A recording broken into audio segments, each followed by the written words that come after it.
ಸೂರ್ಯಮಂಗಲತ್ತಮ್ಮ ಬಗಳಾಮುಖಿ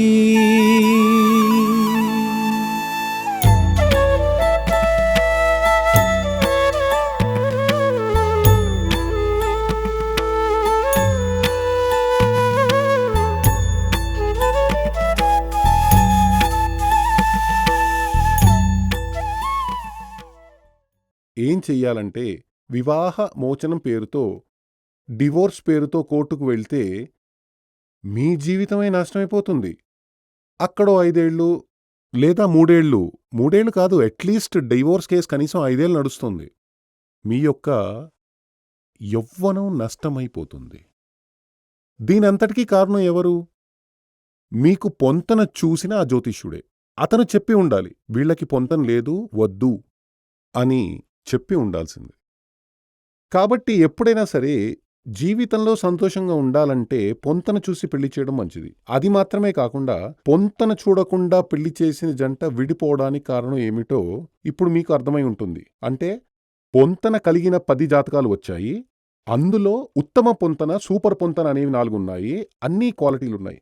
కానీ ఈ 4లో ఎవరు ఆ వ్యక్తికి భార్య లేదా ఆమెకి భర్త అని కనుగొనాలంటే దానికి ఉన్న మార్గం ఇదివరకే చెప్పినట్టు ఆ లగ్నం 7వ స్థానం ఉండాల్సిన ఆ కాంబినేషన్. ఇవన్నీ డీప్గా శాస్త్రీయంగా గురువు వద్ద ఉండి గురు ఉపదేశం ప్రకారం జ్యోతిష్యం చదివిన వారికి మాత్రమే తెలుస్తుంది. మంత్రాలు ఎప్పుడు గురువు నుండి ఉపదేశమే తీసుకుని చదవాలి, ఉపాసన చెయ్యాలి అని మాత్రమే శాస్త్రం చెబుతోంది. గురువు ఉత్తమంగా ఉండాలి, శాస్త్రీయంగా చదివిన వ్యక్తిగా ఉండాలి. ఆయన నుండి ఉపదేశం అందుకుని మంత్రోపదేశం తీసుకుని చేస్తేనే ఆ మంత్రం యూజ్ అవుతుంది. ఆ విధంగానే జ్యోతిష శాస్త్రం కూడా జ్యోతిష్యం శాస్త్రీయంగా చదివిన ఒక వ్యక్తి వద్ద చదివి ఆ వ్యక్తి నుండి అనుగ్రహం తీసుకుని ఆయన చేత్తో ఒక పంచాంగం తీసుకుని అక్కడ నుండి వృత్తి ప్రారంభించాలి. జాతకం చూడ్డం మొదలుపెట్టాలి. అలా కాకుండా పుస్తకాలు చూసి చదివేసి నేను జ్యోతిష్యుణ్ణే అని చెప్పుకునే వాళ్లే 80% ఉన్నారు. అలాంటి వాళ్ల వల్లే మీ జీవితంలో ప్రాబ్లమ్స్ అన్నీ మొదలవుతాయి. కాబట్టి ఎప్పుడు కూడా జాతకంలోనో జ్యోతిష్యంలోనో సమస్య ఉండదు. ఎవరైతే దానిని చూసి చెబుతారో వాళ్ల వద్దే సమస్య ఉంది. కాబట్టి జాతకం అబద్ధం కాదు, జ్యోతిష్యం అబద్ధం కాదు, జ్యోతిష్యుడు మాత్రమే అబద్ధం. జాతకం రాసే కొందరు కూడా తప్పులు చేయవచ్చు. అంటే సరైన పరిజ్ఞానం లేకుండా, గణన తెలియకుండా పూర్తి షార్ప్గా ఉండాలి. కరెక్ట్గా ఆ లెక్క, ఆ గణితం, మ్యాథ్స్ తెలిసి ఉంటే ఆ గ్రహాలు ఏ రాశిలో ఏ ఏ లగ్నంలో ఉన్నాయో తెలియాలంటే కొంచెం డీప్గా లోపలికి వెళ్ళి తీరాల్సిందే. పాత రోజుల్లో ఆచార్యులకు అలాంటి నాలెడ్జ్ ఉండేది. కానీ అలాంటి ఆచార్యులు ఇప్పుడు తక్కువగా, చాలా అరుదుగా ఉన్నారు. శాస్త్రం బాగా తెలిసిన వాళ్ళు ఏం చేస్తున్నారంటే మౌనంగా ఉంటున్నారు. ఏదో జరగని, మనకెందుకు అనుకుంటున్నారు. అదే మన యొక్క హిందూ మతంలో ఉన్న ఒక మైనస్. బాగా తెలిసిన వాళ్ళు అంటే పాట తెలిసిన వ్యక్తి పాడడం లేదు, పాట తెలియని వాడు పాడుతూనే ఉన్నాడు. అర్థమైందా? బాగా సంగీతం నేర్చుకుని రాగాలు తెలిసి, తాళాలు తెలిసి, భావాలు తెలిసి, కానీ ఆ వ్యక్తి మౌనంగా ఉన్నాడు, పాడడం లేదు. ఒక ఉదాహరణ చెప్తాను. కానీ రాగం తెలియదు, భావం తెలియదు, సంగీతం తెలియదు. అలాంటి వ్యక్తులు పాడుతున్నారు. మేము పాటగాళ్ళం, మేము సింగర్స్ అంటున్నారు. అదే విధంగానే నేను గాయకుల గురించి చెప్పడం లేదు. ఆ విధంగానే ఈ జ్యోతిష శాస్త్రంలో ఇదిప్పుడున్న పరిస్థితి, పూజా శాస్త్రంలో ఇదిప్పుడున్న పరిస్థితి. అంటే శాస్త్రీయంగా ఆ పూజా విధానాలు తెలియవు. దానికొక విషయం చెబుతాను. ఇప్పుడు మీ ఇంట్లో ఒక యాగం జరగబోతోంది. ఆ యాగం జరిగినప్పుడు ఆ యాగం చేయడానికి వచ్చిన పురోహితుడు ఒక పుల్లల కట్టెను తీసుకొస్తాడు. వాటిల్లో అన్ని రకాల పుల్లలుంటాయి. ఆ పుల్ల, ఆ కర్ర పుల్లలు రకరకాలుగా ఉంటాయి. మీరు అడిగి చూడండి, స్వామి మీరు తెచ్చిన ఇప్పుడు సుదర్శన హోమం తీసుకుంటే ఆ సుదర్శన హోమం కోసం ఉపయోగించే దాన్ని కడలాడి అంటారు. మన దగ్గర వచ్చేసి తెలుగులో సమిదలు అంటారు. ఆ ఆచార్యుని అడిగి చూడండి, స్వామి ఇప్పుడు చేస్తున్నది సుదర్శన హోమం కదా? అవును, సుదర్శన హోమమే.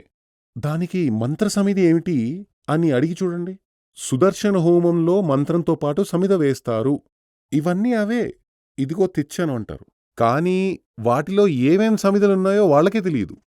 అది మాత్రమే కాదు, ఆ అంగట్లో అంటే ఈ సమిధలో అమ్మిన అంగట్లో వాటిని 6 నెలల ముందు, ఏడాది ముందు కట్టిపెట్టి ఉంటారు. ఆ కట్టగాని విప్పావంటే అందులో నుండి పురుగులు, చెత్త, చెదారం లాంటివన్నీ వస్తూ ఉంటాయి. బొద్దింకలు కూడా ఉంటాయి. వీటిల్నే ఆ హోమగుండంలో వేస్తారు.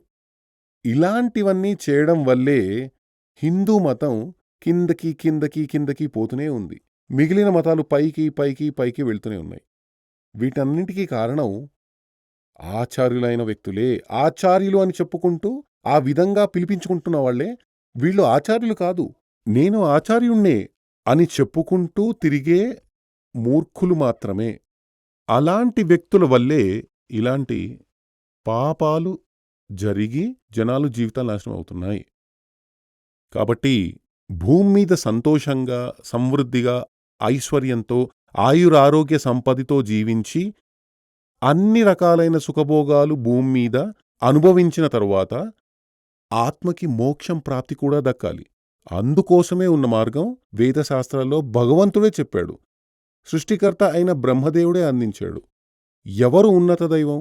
మనల్ని సృష్టించినవాడే ఉన్నత దైవం. మీరు 1000 మందిని నాన్న అని పిలిచినప్పటికీ మీకు జన్మనిచ్చిన వ్యక్తికి వాళ్ళు సమానం కాగలరా? లేదు కదా. మీకు ఎవరైతే జన్మనిచ్చారో వాళ్ళు మాత్రమే ఒరిజినల్ తండ్రి. పెద్ద నాన్న, చిన్న నాన్న అని మాత్రమే కాకుండా మీరు ఎవరెవరో ఒకరిని నాన్న అని కూడా పిలవచ్చు. కానీ మీ నిజమైన తండ్రి ఎవరు? మీకు జన్మనిచ్చిన వ్యక్తి. అదేవిధంగా నిజమైన దేవుడెవరు? మనకి జన్మనిచ్చిన దైవం. అది ఎవరు? సాక్షాత్ పరబ్రహ్మ స్వరూపుడైన బ్రహ్మదేవుడు. ఆ బ్రహ్మదేవుడే మనకి వేదాల్ని అందించాడు.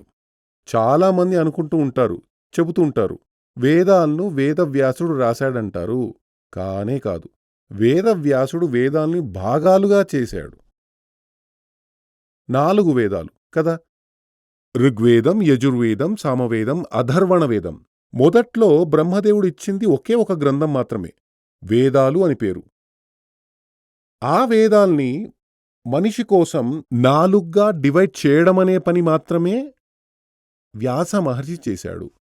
ఆయన ఒక నిజమైన పేరు కృష్ణ ద్వైపాయనుడు అంటారు. కాబట్టి వేదాలను విభజించడం వల్లనే ఆయనకి వేద వ్యాసుడు, వ్యాసుడు అంటే భాగాలుగా చేసినవాడని అర్థం. కాబట్టి ఈ వేదాలు ఇచ్చినది సాక్షాత్ సృష్టికర్త అయిన బ్రహ్మదేవుడే. అందులో నువ్వు భూమి మీద ఎలా జీవించాలి, దానికోసం ఏమేమి మైనస్ ఎలా మార్చాలి, ప్లస్ కోసం ఏం చెయ్యాలి అనే మార్గాలన్నీ అందులో చాలా రాసి ఉన్నాయి. మనం ఒక పిల్లాన్ని స్కూల్కి పంపుతున్నాం అనుకోండి. ఒక ఉదాహరణగా చెప్తున్నా. మీ ఇంట్లో మీ పిల్లాన్ని స్కూల్లో పంపుతున్నారు. అప్పుడు మీరేం చేస్తారు? పిల్లాడికి అవసరమైన భోజనం చేతికిస్తారు కదా. వర్షం వస్తే తడవకుండా ఒక గొడుగునిస్తారు. అదేవిధంగా అక్కడికి వెళ్తే ఎలా ఎలా జీవించాలి, ఎలా ఎలా నడుచుకోవాలి అని సలహాలిస్తారు. ఇతరులతో అనవసరంగా గొడవ పడకూడదు. అవసరం లేని ఫ్రెండ్షిప్ వద్దు. టీచర్ చెప్పేది శ్రద్ధగా విని చదవాలి. వర్షం వస్తే బయటకు వెళ్ళకూడదు, క్లాస్ వదిలి వెళ్ళకూడదని చెబుతారు కదా. అదేవిధంగా మనుషులమైన మనల్ని ఈ భూమి మీదకు పంపిన సమయంలో, ఆ కాలంలో బ్రహ్మదేవుడు ఒక సలహా ఇచ్చాడు. ఆ సలహా ఏమిటనేది తర్వాత చెబుతాను. ఆ సలహా ఏమిటనేది అడిగితే అదే సనాతన ధర్మం. దానికి తర్వాత వస్తాను. కానీ ఆ బ్రహ్మదేవుడు ఇవన్నీ రాసిన ఒక గ్రంథం చేతికిచ్చాడు. స్కూల్కి వెళ్ళేటప్పుడు పిల్లలకి ఒక టైం టేబుల్ ఇస్తారు కదా. స్కూల్ వాళ్ళు ఒక టైం టేబుల్ ఇస్తారు, ఏ సమయంలో ఏ పనులు చేయాలి. అదేవిధంగా భూమి మీద మనం ఎలా జీవించాలని భగవంతుడు మనతో చెప్పి పంపాడు. ఒక టైం టేబుల్ ఇచ్చి పంపాడు. దాని పేరే వేదాలు. ఆ వేద శాస్త్రాల ప్రకారం జీవిస్తే, అంటే ఆ వేదాల్లో ఉన్న మంత్రాలు, తంత్రాలు, జపాలు చూస్తూ బ్రతకాలని నేనేం చెప్పడం లేదు. అందులో పేర్కొన్న ఆ జీవన మార్గాలు భగవంతుడు ఈ మార్గం, ఈ మార్గం, ఈ మార్గం అని స్పష్టంగా చెప్పాడు. ఆ విధమైన మార్గంలో మనం జీవితాన్ని ముందుకు నడిపిస్తే ఎప్పటికీ సంతోషంగానే ఉంటాం. భూమి మీద సుభిక్షంగా ఉంటాం. మీరు ఇక్కడ గమనిస్తే ఎక్కడైనా మనకి చుట్టుపక్కల కాకులుంటాయి కదా, చాలా పక్షులుంటాయి. ఏదైనా ఒక పక్షి బాగా వయసైపోయిన ఉండడం మీరు చూసారా? చచ్చిపడి ఉండడం చూసారా? చాలా రేర్‌గా ఎక్కడైనా చూసుంటారు. ఈ మైనా, చిలుక చాలా పక్షులు వేటిలోనైనా మొసలి పక్షిని మీరు చూసారా? అది ఎప్పుడూ యవ్వనంలోనే కనిపిస్తూ ఉంటుంది. హ్యాపీగానే ఉంటుంది. ఎందుకో తెలుసా? అవన్నీ వాటినన్నింటికీ ఈశ్వరుడు ఒక పద్ధతి నేర్పాడు.